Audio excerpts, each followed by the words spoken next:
आज सना ने उसके 3 फ्रेंड्स के लिए घर पे पार्टी रखी है। उसने पार्टी के लिए बहुत सारा खाना बनाया है। सबसे पहले कोमल आती है तो देखती है कि सना का मर्डर हो गया है। वो तुरंत डिटेक्टिव मेहुल को फोन लगाती है। डिटेक्टिव मेहुल क्राइम सीन पे पहुंच जाता है और देखता है कि सना ने 3 चीजें अपने नीचे दबा के रखी है। उतने में वहां रोहन और राहुल भी आ जाते हैं। रोहन डिटेक्टिव मेहुल से कहता है कि मैं पार्टी में सबसे पहले आने वाला था, लेकिन ऑफिस से निकलने में थोड़ी देरी हो गई। राहुल बताता है कि मैं तो लेट ही आने वाला था। डिटेक्टिव मेहुल तीनों को अपने घर का एड्रेस और सना के बारे में लिखने बोलता है और तुरंत समझ जाता है कि खूनी कौन है। कैसे? डिटेक्टिव मेहुल को कैसे समझता है कि खूनी कौन है, क्या आप बता सकते हैं?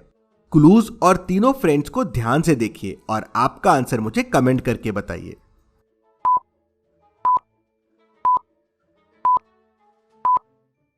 चलिए इसका आंसर देखते हैं। अगर आप ध्यान से देखेंगे तो तीनों क्लूज लेफ्ट हैंडर को पॉइंट कर रहे हैं। लेफ्ट स्लीपर, लेफ्ट ग्लव्स और लेफ्ट शूज। और इन तीनों में रोहन लेफ्टी है, तो मेहुल समझ जाता है कि सना ने रोहन के लिए क्लूज छोड़े थे। चलिए अगली पहेली देखते हैं। राजगढ़ में 3 चुड़ैलों का साया था। तीनों चुड़ैल राजा से बहुत डरती थी, तो राजमहल के आसपास नहीं भटकती थी। एक बार महल में आग लग जाती है। किसी तरह राजा बच जाता है। राजा गुस्से में तीनों चुड़ैल के पास जाता है और उनसे पूछता है, मेरे महल को तबाह किसने किया? पहली चुड़ैल कहती है, मैं तो हवा की चुड़ैल हूँ। मैं तो हिमालय घूमने गई थी, आज ही आई हूँ, मुझे कुछ नहीं पता है। दूसरी चुड़ैल कहती है, मैं तो पानी की चुड़ैल हूँ। मैं आग कैसे लगा सकती हूँ? मैं भी घूमने गई थी, मुझे कुछ नहीं पता है। तीसरी चुड़ैल कहती है, मैं भी घूमने गई थी, आज ही आई हूँ, मुझे भी कुछ नहीं पता है। तीनों की बातें सुनने के बाद राजा समझ जाता है कि कौन सी चुड़ैल ने आग लगाया है। कैसे? क्या आप मुझे कमेंट करके बता सकते हैं?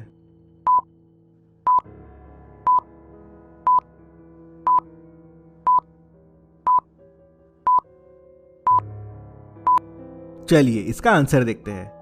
राजा ने चुड़ैलों को बताया ही नहीं था कि महल में आग लगी है। गरिमा चुड़ैल तो छुट्टी पे बाहर गई थी, फिर उसे कैसे पता चला कि महल में आग लगी थी? मतलब वो झूठ बोल रही है, उसी ने आग लगाई है। राजा समझ जाता है। चलिए अगली पहेली देखते हैं। राजा मथुरादास के राज्य में चोरी हो जाती है। राजा के सिपाही 5 लोगों को बंदी बनाकर लेके आते हैं।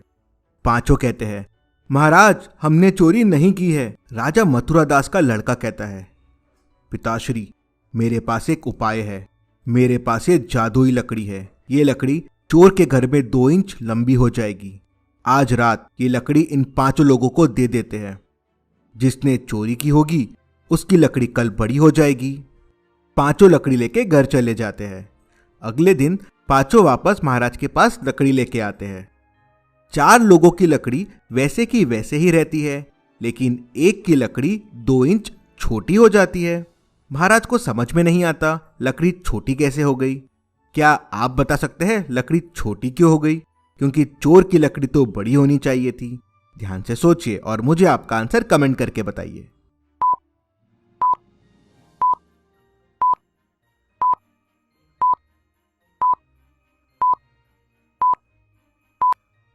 चलिए इसका आंसर देखते हैं।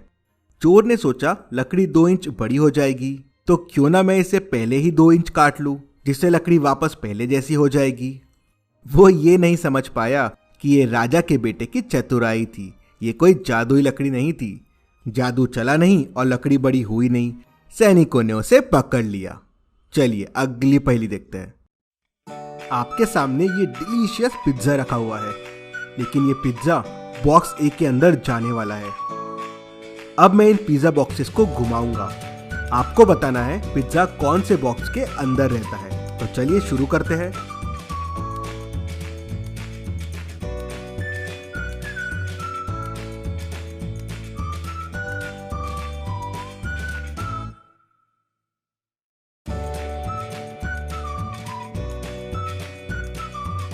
अब मुझे कमेंट में बताइए पिज्जा कौन से बॉक्स के अंदर है।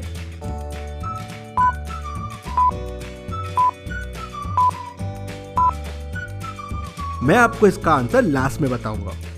तो चलिए अगली पहेली देखते हैं। दादा गणपत अपने पोते को एक कहानी बता रहे थे।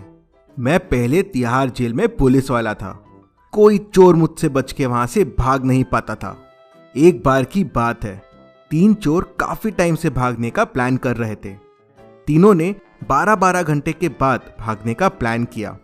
पहले ने सुबह के करीब 11 बजे दीवार कूद के भागने की कोशिश की, लेकिन मेरे कुत्तों ने उसे देख लिया और मैंने उसे पकड़ लिया। फिर दूसरे चोर ने 12 घंटे बाद पास वाली नदी से भागने की कोशिश की, लेकिन मेरी तेज नजर ने उसे दिन में देख लिया। तीसरे चोर ने मेरे डर से भागने की कोशिश ही नहीं की। इतना बहादुर था मैं उस जमाने में। पोता हंसने लगता है और कहता है कि दादा, आपकी कहानी झूठी है। क्या झूठ है इस कहानी में, क्या आप बता सकते हैं? आप चाहे तो वीडियो को रिपीट कर सकते हैं।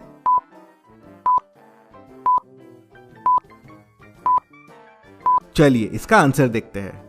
पहला चोर सुबह 11 बजे भागा था, तो दूसरा चोर 12 घंटे बाद मतलब रात के 11 बजे भागना चाहिए, लेकिन गणपत ने कहा कि वो दिन में भागा था। ऐसा कैसे पॉसिबल है? इसलिए पोता समझ गया कि दादा झूठ बोल रहे हैं। चलिए अगली पहेली देखते हैं। चलिए बताइए, अगर 1 मीटर लंबा और 1 मीटर चौड़ा कपड़ा 10 रुपए का आता है, तो 2 मीटर लंबा और 2 मीटर चौड़ा कपड़ा कितने का आएगा? ध्यान से सोचिए और मुझे आपका आंसर कमेंट करके बताइए।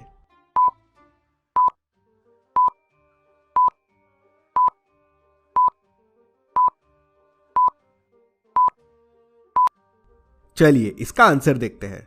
छोटे वाले कपड़े का एरिया 1 है और 10 रुपए का है। बड़े वाले कपड़े का एरिया 2 × 2 4 है। अगर 1 मीटर स्क्वायर का दाम 10 रुपए हुआ तो 4 मीटर स्क्वायर का दाम 40 रुपए हो जाएगा। इसको आप इस तरह से भी सोच सकते हैं कि 2 मीटर बाय 2 मीटर लंबे कपड़े में 1-1 मीटर के 4 कपड़े आ सकते हैं, इसलिए 40 रुपए का हो जाएगा। चलिए अगली पहेली देखते हैं।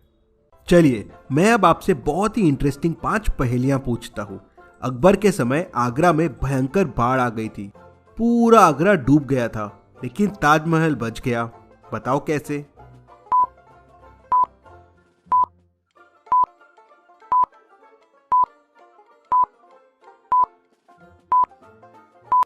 ताजमहल अकबर के समय नहीं, शाहजहां के समय बना था, इसलिए बच गया। चलिए बताइए, ऐसी कौन सी चीज है जिसे देने पे वो आपकी नहीं रहती? सोचिए सोचिए और आपका आंसर कमेंट कीजिए।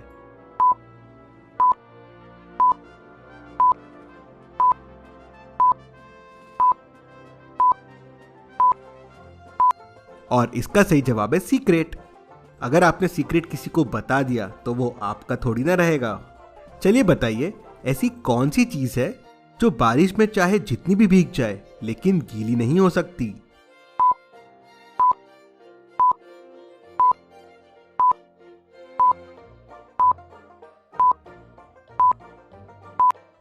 सिंपल है, इसका सही जवाब है पानी।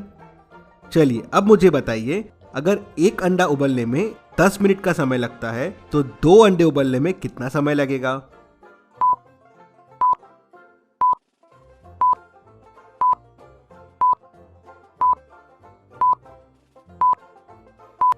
सिंपल है, 10 मिनट ही लगेगा। चलिए अब कल्पना कीजिए कि आप ऐसे कमरे में हैं जो बिल्कुल अंधेरे में है और उसमें कोई दरवाजा या खिड़की नहीं है जिससे आप बाहर आ सके। अब ऐसे कमरे से आप कैसे बाहर आएंगे?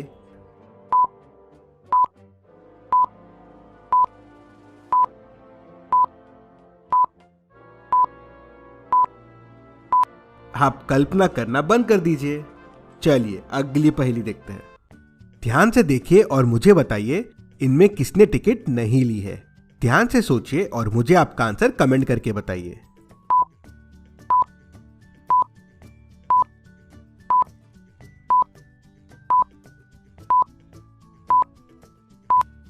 चलिए इसका आंसर देखते हैं। पहले तो ये एक मेट्रो ट्रेन है। मेट्रो ट्रेन में जाने के लिए आपको कॉइन लेना ही पड़ता है। मतलब बड़ों में तो सबने टिकट ली होगी, लेकिन ये बच्चे ने टिकट नहीं ली होगी। इसे टिकट थोड़ी ना लगेगी, मतलब ये बिना टिकट के ट्रैवल कर रहा है। और पिज्जा बॉक्स सी के अंदर है। ऐसी और पहेलियों के लिए चैनल को सब्सक्राइब करके बेल आइकन प्रेस कर दीजिए। Thank you.